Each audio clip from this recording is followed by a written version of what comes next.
কালকে একটা সেমিনারে আলোচনা আমি বাকি এইভাবে জেনেছিলাম যে এটা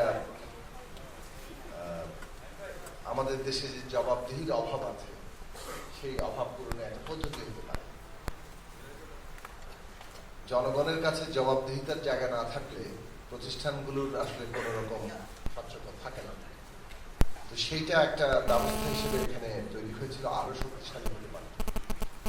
বার্ক একটা কোয়াজাই জুডিশিয়াল বডি হিসেবে কাজ করতে পারে এবং এখানে যে সিদ্ধান্ত হবে সব পক্ষই আছে, সরকার, ভোক্তা এবং আপনারা মাঝখানে এটা বিচার বিশ্লেষণ করছেন।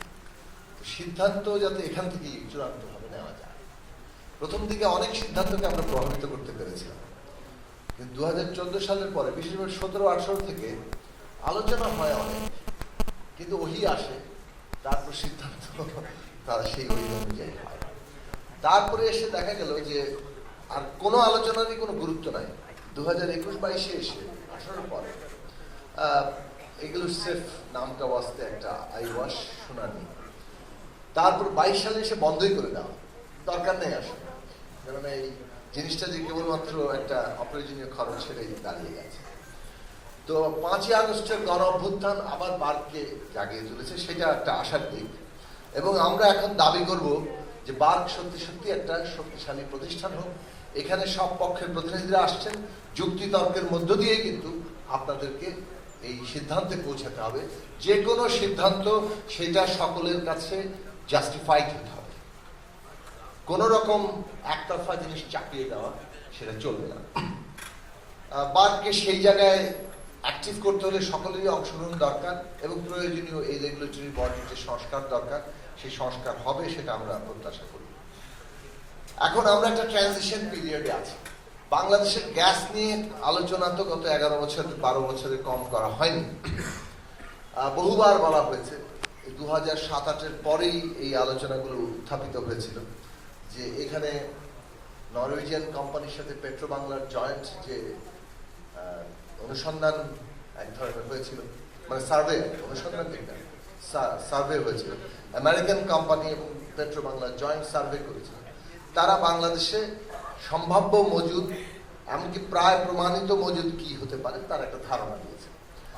আমি সংখ্যায় যাচ্ছি না, সেগুলো বেশ মানে 30 TCF এর উপরে। এখন এই যে বাংলাদেশের সম্ভাব্য গ্যাসের মজুদ আছে সেইটা উত্তোলনের ব্যাপারে প্রায় প্রতিটি শুনানিতে কথা বলা হয়েছে এবং ব্যাপেক্সকে শক্তিশালী করার জন্য সেখানে বাজেট বরাদ্দ, প্রয়োজনীয় রিগ কেনা এবং তার লোকবল যে তাদেরকে যথাযথভাবে কাজে লাগানো। কিন্তু দেখা গেল 2016 পর্যন্ত কোনো রিগই কেনা হয়নি। তারপর একটা রিগের পয়সা দেওয়া হয়েছে, সেই রিগ কবে আসবে, কবে অনুসন্ধানে যাবে, ইত্যাদি ইত্যাদি। এর মধ্যে মোটামুটি যেহেতু গ্যাস নাই, গ্যাস শেষ হয়ে যাচ্ছে, অতএব এলএনজি আমদানি সহ অন্যান্য জিনিস। আমি বলছি না যে এলএনজি আমদানি করা যাবে না, মিক্স ফুয়েল একটা থাকা দরকার। মিক্স ফুয়েল ছাড়া আমাদের বিভিন্ন রকম সোর্সেস ছাড়া আমরা তো নিশ্চয়ই এক কেন্দ্রিক নির্ভরতার জায়গায় যাব না। কিন্তু আমাদের দিক থেকে অর্থনীতিকে ভায়াবল রাখার জন্য অর্থনীতিতে বিনিয়োগ কত মানে সাশ্রয়ী সেটা প্রধান বিবেচনা হওয়া উচিত। বিনিয়োগ যদি ব্যয়বহুল হয় ব্যবসা বাণিজ্য বাড়বে না। এটা সহজ ছাপটা হিসেবে জন্য তো কোনো এখন সেই জায়গায় ধরুন বাংলাদেশের, যেটা একজন একটু আগে প্রতিনিধি বলে গেলেন যে বাংলাদেশে এখন একটা আরো বহু এবং বিপুল বিনিয়োগের একটা সম্ভাবনার দ্বার প্রান্তে আছে যদি আমরা প্রয়োজনীয় গভর্নেন্স এবং এনার্জি এবং ইনফ্রাস্ট্রাকচার দিতে পারি।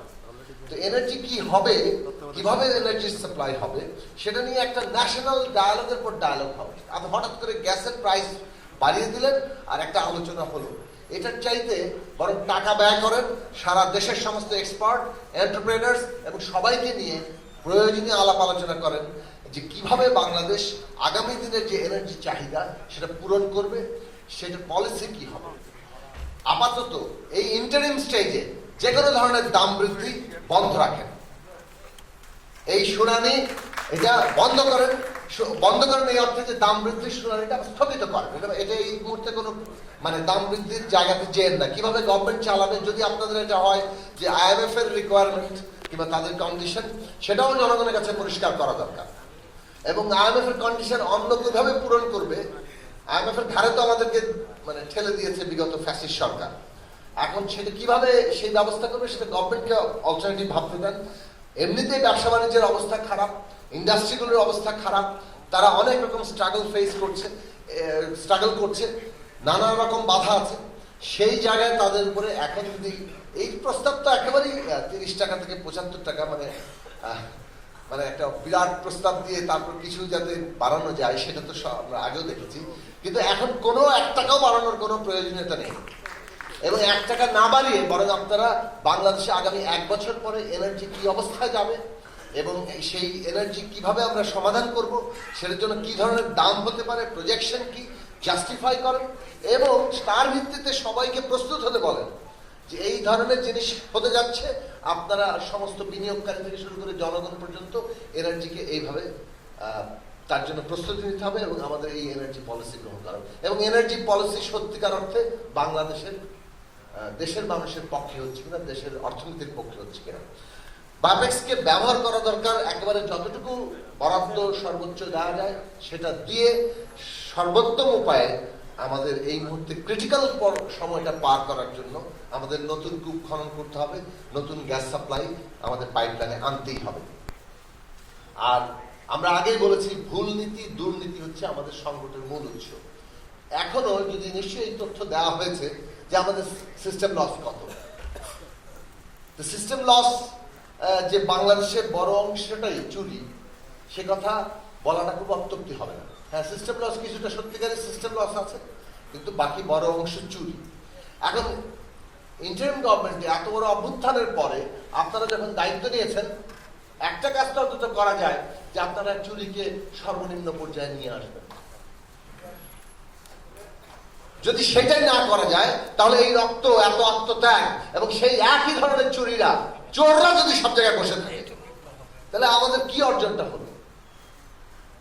এবং এটা সরকারের কাছে আমরা দাবি জানাই, চোরদের বিরুদ্ধে ব্যবস্থা নিতে হবে, তাদেরকে সামনে হাজির করতে হবে যে বাংলাদেশে এই জিনিসটা এইরকম লাগামহীন ভাবে আর চলবে না। প্রত্যেকে যাতে আপনাদের মনে করে যে এই যেভাবে চলে এসছে এটা এখনো মনে হচ্ছে যে একইভাবে আসলে চলবে, কিছুদিন পর আর পুরোটা আগের মতো জায়গায় চলে যাবে। এইরকমটাই সবার মধ্যে মনোভাব। শুধু এই মনোভাবটা বন্ধ করতে হলে কতগুলো জায়গা থেকে সিগনেচার ওয়ার্ক করা দরকার এবং বাংলাদেশের জ্বালানি ক্ষেত্র হচ্ছে লুটপাটের সবচেয়ে 1 নম্বরে আসবে এবং সেই জায়গায় দুর্নীতি লাগাম টেনে ধরে আপনাদেরকে দৃষ্টান্ত স্থাপন করতে হবে, একটা সিগনেচার ওয়ার্ক ধারণ করতে হবে যে বাংলাদেশ এই দিকে হাঁটবে। সুতরাং সেটা যদি করেন আমার মনে হয় দাম বাড়ানোর আর কোনো সুযোগ নেই। বহু কথা আগে বলেছি, অর্থনীতিতে এখন বাংলাদেশের দরকার একটা যাকে বলে যে মানে এমন এক ধরনের বিনিয়োগ যে বিনিয়োগ করলে আমরা দীর্ঘমেয়াদে রিটার্নটা পাবো। এইখানে এনার্জি এবং ইনফ্রাস্ট্রাকচার তৈরি করলে বাংলাদেশের সৃজনশীল উদ্যোক্তারাই বাংলাদেশের অর্থনীতিকে বড় করে দিবে, আমাদের এখানে সম্পদ সৃষ্টি করে দিবে। আমাদের দরকার হচ্ছে সেটা সহযোগিতা করার পলিসি ঠিক করা যাচ্ছে কিনা সেইটা নিয়ে অনেক বড় করে ভাবা দরকার, সবাইকে ইনভলভ করে সবগুলো স্বার্থ বিবেচনা করে ভাবা দরকার। সেই দিকে আপনারা উদ্যোগ নেবেন এবং সেই তার ইচ্ছা এবং যতটুকু ক্ষমতা আছে সেটা প্রয়োগ করবে। আমরা আপনাদের সাথে আছি, আপনারা 1 পা গেলে আমরা জনগণ আপনাদেরকে আরো 2 পা আগানোর শক্তি সহায়তা করবে। সে কথা বলে আমি আমার